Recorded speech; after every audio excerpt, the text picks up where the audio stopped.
آگے بڑھتے ہوئے آپ کو بتائیں کہ وزیر اعلیٰ پنجاب مریم نواز نے سیلاب متاثرین کی بحالی کے لیے جامع پیکج طلب کر لیا ہے۔ وزیر اعلیٰ کی زیر صدارت طویل ترین خصوصی اجلاس ہوا۔ Urban unit, board of revenue اور دیگر ڈپارٹمنٹس کی بحالی پیکج کے لیے فوری اقدامات کی ہدایت کر دی گئی ہے۔ وزیر اعلیٰ پنجاب مریم نواز نے اجلاس میں متاثرین کے مسائل پر ہمدردانہ غور کرنے کا حکم دیا۔ سیلاب متاثرین کو اپنی چھت اپنا گھر پروگرام میں شامل کرنے کا فیصلہ۔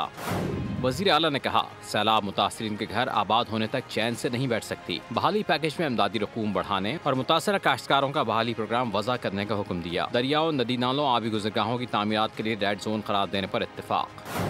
آبی گزرگاہوں سے تجاوزات اور آبادیاں ختم کرنے کا فیصلہ۔ پنجاب میں فلڈ اور دیگر آفات سے بچاؤ کے لیے ماسٹر پلان کی ضرورت پر زور دیا۔ اعلیٰ سطح کمیٹی قائم، شفاف اور ڈیجیٹل ریکارڈنگ کے ساتھ سروے کی ہدایت۔ سردی کے پیش نظر متاثرہ خاندانوں کے لیے ہر ضلع میں مرد و خواتین کی مارکی لگا کر سہولیات دینے کی بھی ہدایت کی۔ سبسکرائب کریں اور بیل دبائیں تاکہ کوئی خبر رہ نہ جائے۔